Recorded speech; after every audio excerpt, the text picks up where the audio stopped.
meaning. They have a Panchaveda, so they have a different concept. So they don't really say what we are talking about here.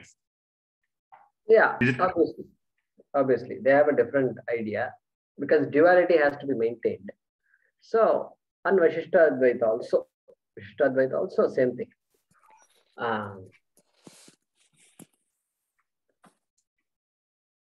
Why is that?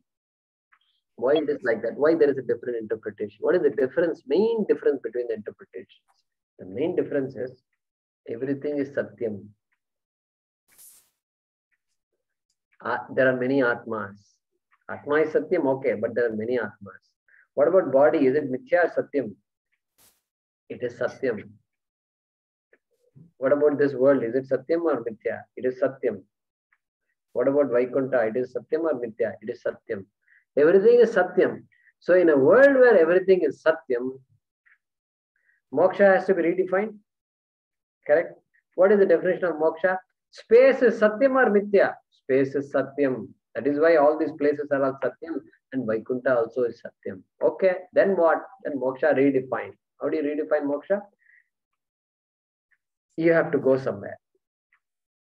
You have to go somewhere. The current place is not good enough. And we all agree with each other, it's not good enough. We can have a conference and say, is this place a heaven or hell? Most people will come to the conclusion we will look for heaven. I think there has to be a better place than Earth. And we are spoiling Earth also every day.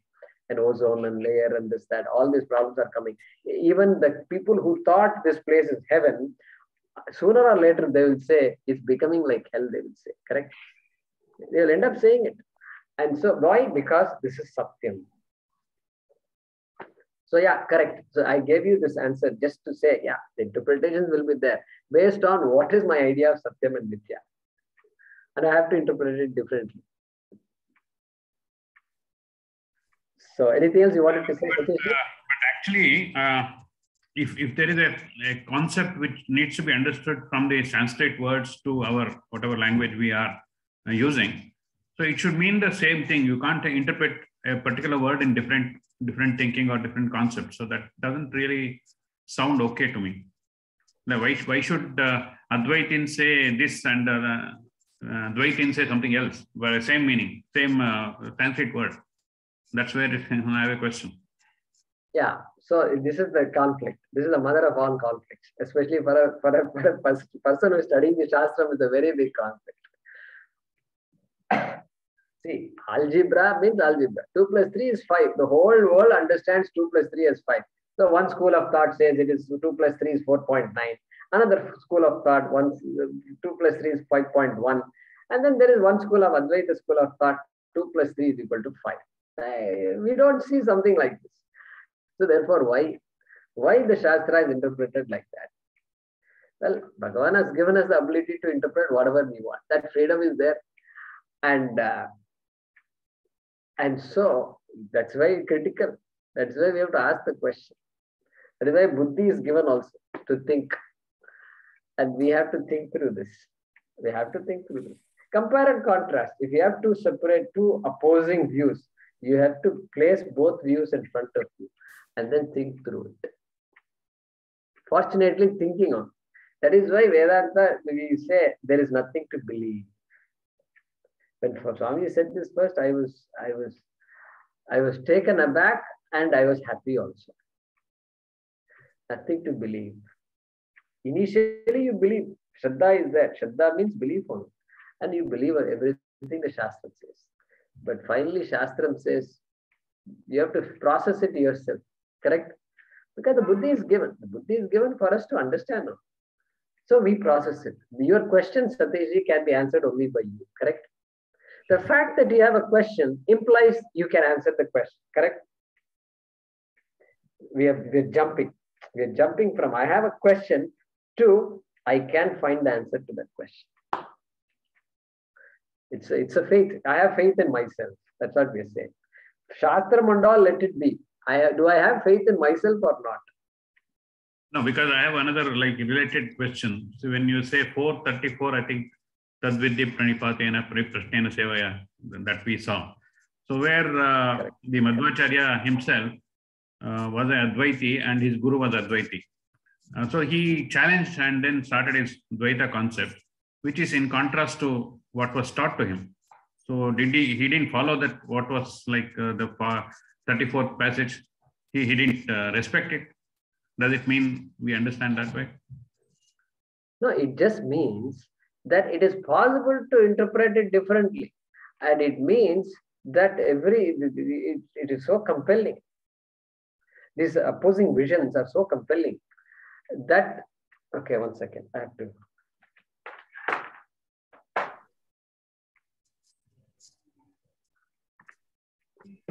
Okay, these opposing visions are so compelling that it is possible for one to shift from one to other, if that is true about Madhvacharya.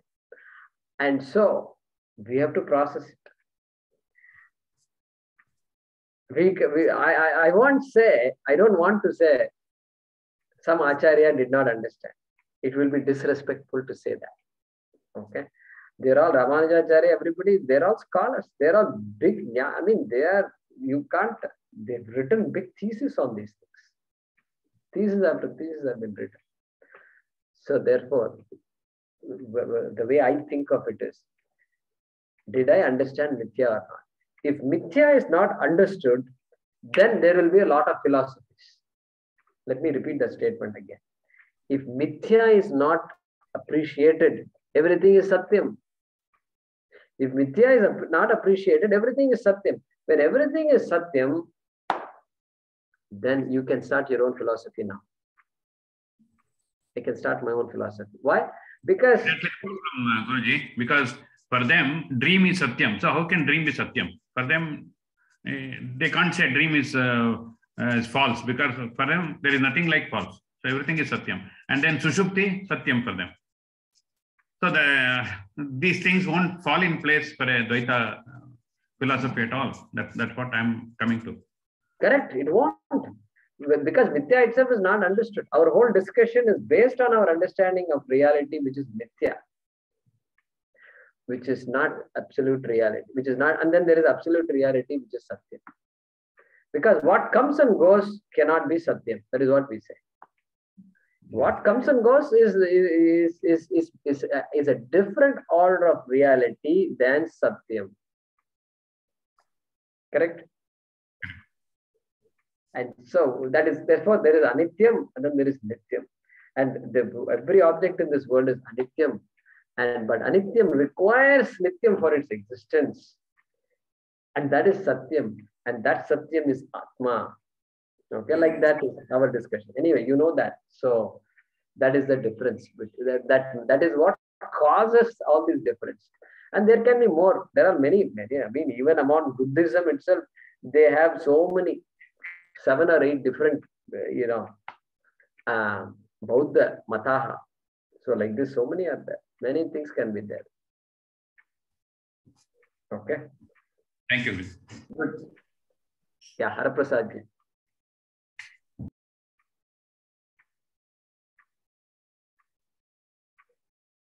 Yes, Mahodaya. What I want to ask you is this. Atma is akarta, abhokta, and many as are there. Yeah, in this sense, you can say he's not this, he's not this, he's not this. Now, also we say there are 3 things: Atma, Stula Sharira, Sukshma Sharira.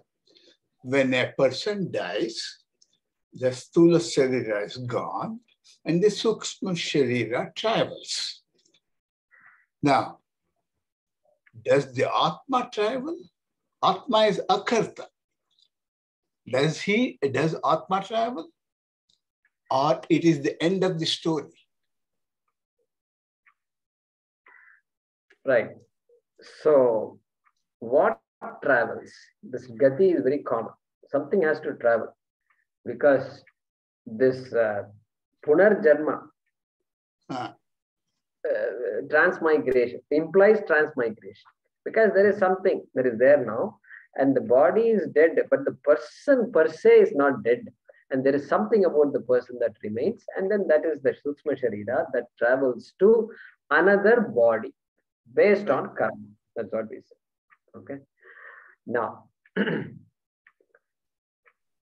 Atma, initially when we study the Shastram, Atma is, the word Atma refers to that Nitya Vastu, Satya Vastu, which is specific to the body. When we talk about the body, we refer to the Vastu Brahma as Atma. And Brahma we talk about when we talk about the world, the Jagat. Jagat is Mithya, then what is Satyam? Brahma is Satyam. Correct? Okay. But then later on we come around and say, okay, by the way, that Atma that you've been so far aware of is not different from Brahma, is equal to Brahma. Aham Brahmasmi, we say. Correct? Mm-hmm. Therefore, Aham Brahmasmi, when we say, there are no two things, Atma and Brahma. Brahma is this huge thing, all-pervasive thing, and then Atma is there here. And so, there can't be an equality between that Atma and Brahma. When we say Atma is Brahma, we mean that all-pervasive Brahma and Atma are identical. That means what? Previously, I thought Atma is very specific to this body, but then in this shloka, he is saying Atma is not specific to this body. Everywhere there is Atma. All bodies there are Atma, and all things there are Atma, means that Brahma is Atma. Once we appreciate that, then we know Atma cannot travel. Because Atma is Brahma. Then what travels if you ask? Then we say Sukshma Sarira. Body is limited. Body is Mithya, and it is limited. It has a location. It's a small thing located somewhere. And within that, there is a Sukshma Sarira, which is what makes the body come alive. And that is also Mithya. And that Mithya Sukshma Sarira travels because it is an entity that is very specific to this body, to this body and to this Jiva. Yeah. So what travels is Sukshma Sharira. Atma cannot travel. If Atma were to travel, then Atma is Anityam. Atma is? Anityam. Anitya. Like body, it is Anityam. Like Sukshma Sharira, it is Anityam. And it is something else, and it is finite, and it travels. Atma cannot have any travel, because everything is Atma. Sarva bhutastam Atma. So what happens? So what happens? How do I visualize this? I want to know what happens when I die. So, Karana Shariram. So our idea, our model is Karana Shariram, Sukshma Shariram, and Sukshma Shariram cannot die. Karana Shariram is what encapsulates the entire karma of the jiva. Right. And so the karma of the jiva decides what happens to the Sukshma Sharira. Agreed. And so it is going to be there. They use the word yoni and things like that. And it is going to be there until in the Sukshma Sharira form. But Sukshma Sharira form, it cannot be, and the karma will make the Sukshma Sharira enter another body as it were. Right. This is what they say. Now, there are a lot more details to this, which I don't know. Because I have not studied that Shastra. That Shastra which you are asking for, I have not studied. And so you want all the flowery details, we have to call up somebody else. Beyond this, I don't know much. And Kathopanishad talks about the paths. Okay, there are two paths. One path is where it's all, the path is lighted by bright objects. That is called Shukla Gati. And then there is Krishna Gati. It is a dark path with a lot of smoke and all that. Like this, they talk this language. Okay, correct? So we believe all this, but what do you do with this knowledge? What do you do with it? Suppose they tell me this is how the life is going to be. We can't, it's not useful to us because I'm helpless. I can't decide what path, what happens, what journey, what is the speed I'm going to move at, nothing. It's all detail. What I want is what we need to focus, bring our attention back. What I want is freedom from inadequacy. And so that is what moksha is. That's what moksha is. And so obviously I have not answered your question. I only partially answered your question because you wanted some details about what happens. And what happens, only a little bit we can say. Correct? What does the Shastra say? Whatever has stated in the Shastra, it is difficult for me to imagine that the Atma, the journey of the Atma stops when the body dies. It is hard for me to understand. Yeah, and we say it won't stop. Sukshma Sharira's journey will not stop. I'm not talking about Sukha. There are three things: Sthula Sharira, Sukshma Sharira, and Atma. These three are three different entities. Yeah, so we don't say Sthula Shariram, Sukshma Shariram, we say Karana Shariram. We don't say Atma. Yeah, Karana Shariram, correct. Karana Shariram travels, yeah. Right. Karana Shariram travels, yeah. Yeah, but I'm talking about here specifically Atma being considered as it is abhokta, akarta, it does not have any karma, nothing like that. What happens? That's what my question was. But that's okay. It's just a very theoretical question. And no. What happens to Sukshma Sharira? How does it travel is a theoretical question. For that, I don't have an answer. Other than the answer I've already given you. It travels from one body to another body. Shastras clearly say that. The Buddha clearly says that it happens. Yeah, Shastram says that. There is a lot of detail. There's a lot of detail given about how the Sukshma Sharira travels.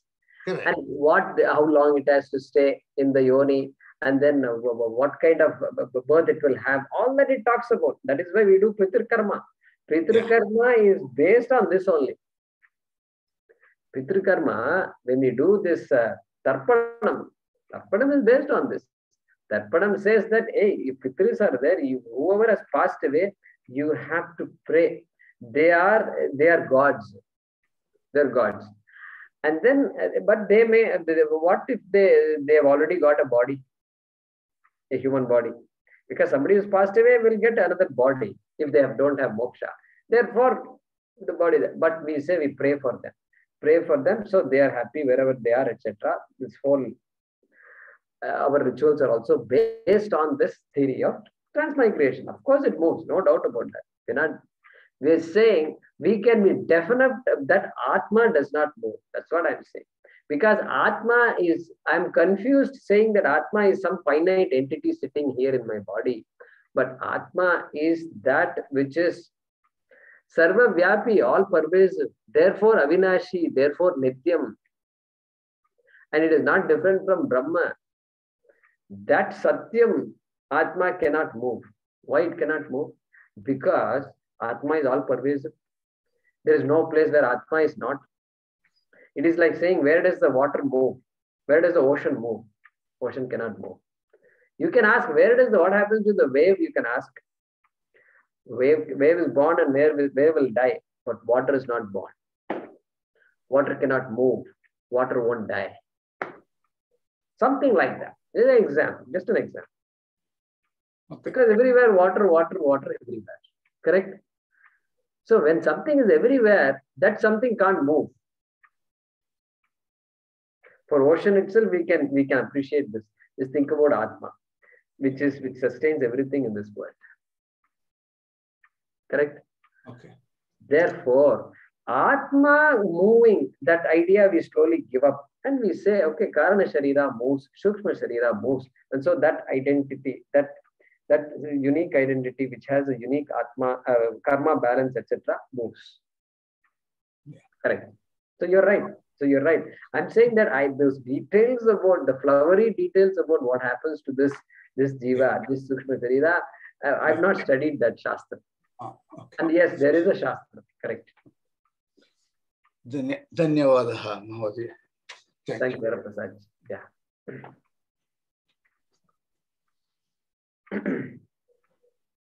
This is the Garuda Purana or something, no? Where they mention a lot of... Garuda Purana, correct. Garuda Purana talks about this. And usually they don't read Garuda Purana in the houses. Only when, after somebody passes away, that 13 days they read Garuda Purana. Correct. I see. Yeah, they don't read like any other Shastra. It is not read in any houses. I see. Because why I remember this is when my father passed away, the Purohit read in our house and many people came to listen to that. I see. Then only we came to know that it is not read in any houses. Just like that, it is not read. Right. Like other texts, it's not read. Right. Like Ramayanam or Bhagavatam, it's not. Okay. So Mahesh ji has sent a note here. Advaita is a school of thought or concept, and Dvaita is also another concept, school of thought. Are we there yet to declare one correct and another incorrect? Okay, did you all understand the question? Yeah. Yeah. So different views are there. How can there be so many truths at the same time? Yeah, that's a question to ask. We have to ask the question. And so the Dvaiti says I am correct, Advaiti says I am correct, Shishtadvaiti says I am correct. Then comes Bauddha and says I am correct. Everybody says I am correct. So it's good that everybody has an idea. So we have to, this mind only can decide. This mind only can decide. Things that I use, things that help me are Satyam Mithya is important for me. Then is it belief or is it knowledge? That becomes very important. Becomes very important for me. Moksha is based on a belief or moksha is based on knowledge. I hope you know the difference between belief and knowledge. We've talked about it several times, okay? So belief. All these things, for me, those things define what is truth. When you say truth, these factors will come into play. The minute you say truth, then you have to move away from belief. It can't be belief. Nothing wrong with belief per se, but it can't be belief. Moksha cannot be based on a belief. Okay, that's how I look at it. So think about it. Think about it. We don't need to resolve it right now, but it's something you should think about. Yeah, Meera and Narayan. Namaste, Guruji. My question was, what is grace? And is grace Satyam or Mithya? If it is Satyam, then it is always there. Are we accessing to something which is always there? Yeah. So grace. So kataksham in Sanskrit word, kataksham, etc. So karuna, Ishvara karuna, all these things we use these words. So is grace Satyam or Mithya? Well, if we say grace is Satyam, then there are two Satyams. What are the two Satyams? Atma Satyam or Brahma Satyam and Grace Satyam. Two Satyams are there. Can there be two Satyams?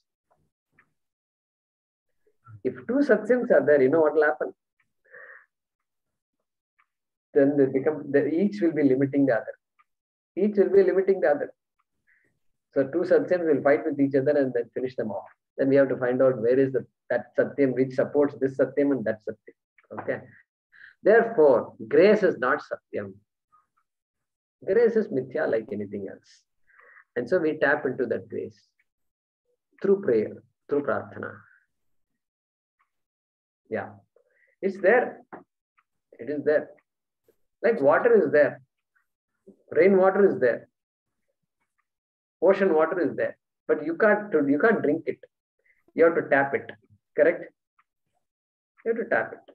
You have to use your whatever you know to convert that water into something you can use and drink and whatever. So that is called prarthana. That is what prarthana is, basically tapping into the grace. So I hope I answered your question. Maybe you have something else in mind. Yeah, now it is like we call Satyam, Anantam and all that for Atma. Are those things Satyam or Mithya? The qualities of the Atma itself, we say it is Anantam, we say it is, so many qualities we give for Atma. So is that Satyam or Mithya then? Because there's nothing which can define Atma. So this is a very good, very important question. This is a very important question. This shows that we have come a long way. Okay, we've come a long way. And I'll keep it short here. And this is a very important topic. The gist is this: Satyam, Jnanam, Anantam. They are not qualities of Atma. They are Lakshana Shabdaha, means they indicate Atma. Atma cannot be categorically stated. And so Satyam, Jnanam, Anantam are not attributes like, suppose I say brown, fat, small pot. Brown, fat, small pot. Suppose I say. Then what? This brown, fat, and small are attributes of this pot. Satyam, Jnanam, Anantam is not like this brown, fat, small pot. It can't be. If it were attributes, then Atma is another object. Okay, and Nitya Vastu cannot have attributes. And that's why even Shastram sometimes the nature of Atma, even that word also Shastram is shy of using, nature. I was about to say, is this the nature of Atma? The Satyam, Jnanam, Anantam, all those are nature of Atma. Yeah, nature. So nature means what? If suppose I ask you to define nature, then how is nature different from attribute? Okay. So, okay, nature is a better word than attribute. It's a better word. It's a nature. It is the Swarupa of Atma. We use the word Swarupa. So that's why the Sanskrit words sometimes are more important. Swarupa. We can't say they are attributes. Definitely not guna. Attribute means guna. These are not gunas of Atma. Because like the nature of fire is to heat and light. Heat. Yeah. Like nature of sugar is sweetness. Correct. Nature of sugar is sweetness. So nature is the one which indicates its presence. So you say quality of the object, quality of it. It's not quality. So it's not quality. So that's why I'm saying these words, attribute, quality, nature, they are different words. But how do we understand nature, the word nature? That is the question. And Guruji, cut short, that means there's nothing you can understand because everything is based on what you have, intellect and memory, everything is what is mithya. So this is, since I think it's our nature, there's nothing tool to understand it. There's no tool as such to understand because it's beyond understanding. That's what I understand now. Yeah. Yan manasana manute, that which cannot be understood by the mind. Yan manasana manute, yenahur manomatam, but that which makes all understanding possible. So probably our limitations overcome when you realize, so you can't explain. Yeah, it is abhyapadeshyam. You can't categorically explain Atma. Categorically, you can't say. Every other object in this world can be categorically defined, described by its attributes, by whatever definition we have. But Atma does not yield to definition. That is why neti, neti, neti. All these words have this negation, Avinashi. So like this we say, Vinash, Avinash, like that. This keeps coming. So because our idea is always of an idea of finiteness. Any object is finite. And so we cannot really objectify infinite. Correct? Cannot objectify. Just a word. Infinite is just a word. If I ask you to define infinite, how will you define? Tell me how you will define infinite. It's a common word. In school, we have learned it. 1 divided by 0 is infinite. And all we say. How will you define it? All that sustains is infinite. What finite sustains finite is infinite. So that is it. That can be the definition. Okay. That is the only way you can say it. It seems indirect. Suppose somebody says, tell me what sustains the finite, you define that. That what, you please define. That word what in that sentence. Can't define. So that's why. So yato vacho nivartante. Beautiful. Yato vacho nivartante. That from which words return. Like all this Vayu, Agni and all returned from that yaksha. Couldn't figure out what it is. But one beautiful thing is, why are we spending so much time? This question you should ask. Why are we spending so much time that can't be described? That this, that, and all that. I don't see a point. The point, the beauty is that which you cannot describe is you. Is you. That is Atma. So, do you exist or not? Suppose you say, suppose it doesn't exist. That Atma you're talking about, it can't be described in this and that. Suppose it doesn't exist. What happens? How do you know it exists? Well, there is only one proof that it exists, and that is you.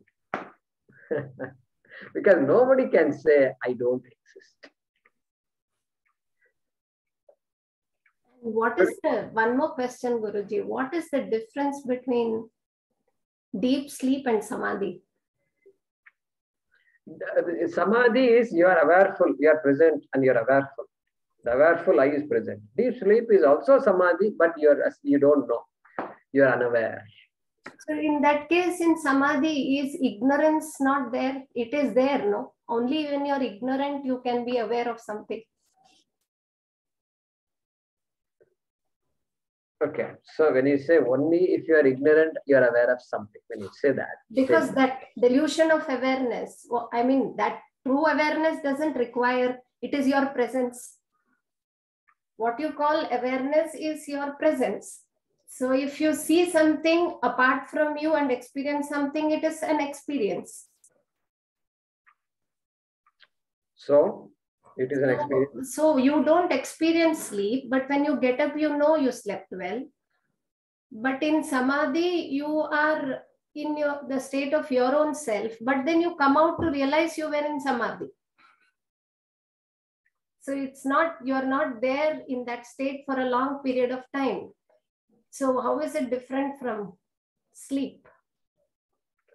See, Samadhi is waking state. Despite no thoughts being there in Nirvikalpa Samadhi, it is still waking state. It looks very close to deep sleep. But the difference is in one, you are awake. Awake means what? Does awake mean that you are receiving sensory information?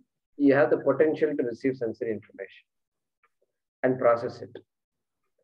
And so, that's why any sounds are there, sounds will be heard. Okay? But sounds are not heard means what? Then that is Nirvikalpa Samadhi. So sounds are heard, appreciated, and then sounds are not heard. That no thought state is Nirvikalpa Samadhi. That's why Nirvikalpa Samadhi is really a state which depends actually on the fact that there are no sounds, no external sounds. I'll ask you a question. Can the person be in the state of Nirvikalpa Samadhi when there are sounds?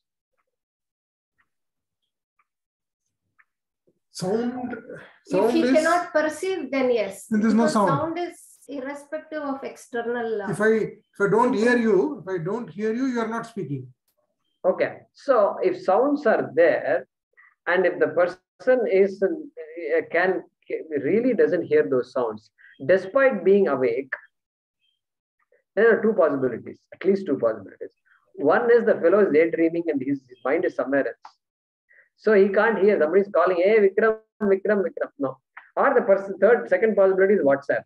And he's on WhatsApp. There's no chance. Somebody is hooked onto WhatsApp. He's not going to. Ears are of no use. So don't function. Third possibility is this Samadhi. Samadhi. That Samadhi is a waking state Samadhi. Otherwise, deep sleep and Samadhi become identical.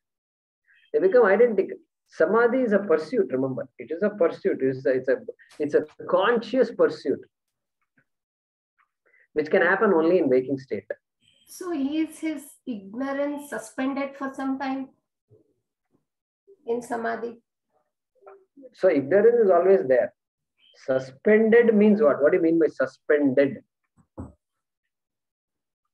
Has he touched his, not touched, because again it is from one place to another. Has he realized, is he reveling in himself that he is not conscious about, he is not perceiving the sounds? So to some extent, I am not the doer. The kartrutvam is not there. There is no action happening at that time. There is no mental action happening.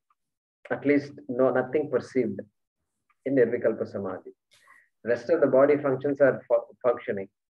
Okay, correct? And then, so just before Nirvikalpa Samadhi, I was ignorant.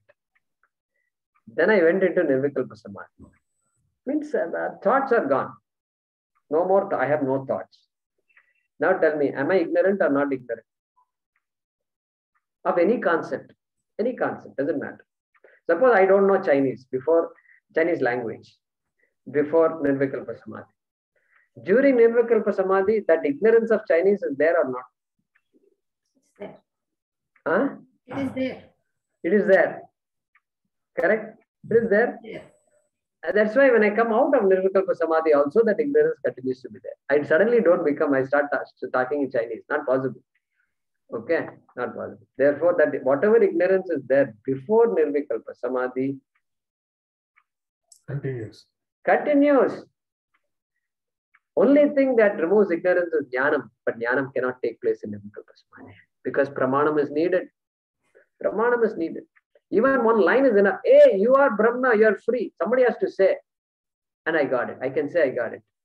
That pramanam has to be there. But the pramanam is no pramanam is operating in Nirvikalpa Samadhi. Therefore, there is no chance for the ignorance to go. Therefore, there are no thoughts. Doesn't mean wisdom happens. No thoughts is no thoughts. That's the question. How is it different from sleep then? Only because it is waking state, and that is, what is the difference? Both has ignorance. So the person will say, I was in Nirvikalpa Samadhi. Just like you, and if he had slept, suppose he had slept, he will tell us, hey, I was supposed to do meditation. Why didn't you wake me up when I was going to sleep? Then the other fellow will say, I didn't know you were sleeping. I thought you were meditating. That's why this becomes a fight.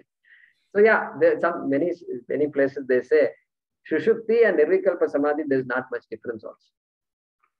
From an experience perspective, there's no difference. Okay, there's no difference. I think the only difference is one you are flat on the bed, one you are sitting on the bed.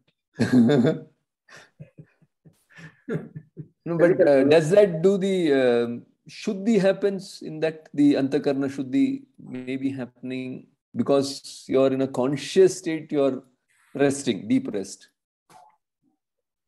See, rest cannot give a Shuddhi. Okay. If rest gave a Shuddhi, everybody who is resting for 18 hours a day and sleeping 18 hours a day will get Antakarna Shuddhi. I would also conscious resting. I also love to sleep. I would love to sleep all the hours. And so It was okay, conscious. Okay, no, not that kind of sleep, but conscious samadhi sleep. Antakarana Shuddhi, primary reason or primary cause of Antakarana Shuddhi is Karma Yoga. Karma Yoga. You have to be part of this world. You have to do and get and experience the disappointments and frustrations, and then see how you respond to that. That is what gives me Antakarana Shuddhi. Nirvikalpa Samadhi can give me, it's a peace, it's a good experience. To have no experience is a good experience. Maybe it's a desirable experience. And we leave it at that. We leave it at that. And in any case, without Antakarana Shuddhi, it is difficult to even practice Nirvikalpa Samadhi. It's not possible. You can't sit down. Where is the question of meditating? If the mind is anxious and insecurity is deep rooted, then this even sitting down is not possible. That's my opinion. And sitting down and meditating is even more difficult. And that's why doing is always easier than not doing. That is why children, we always make them do things. Active, you have to make them active. You have to make them run around. You have to make them give activity which makes them do things. Simply thought process, this thought experiment won't work with children. They will get tired quickly if you do thought experiments. You have to make them, you have to give some objects and say, move this, count this, throw this, then only they like it.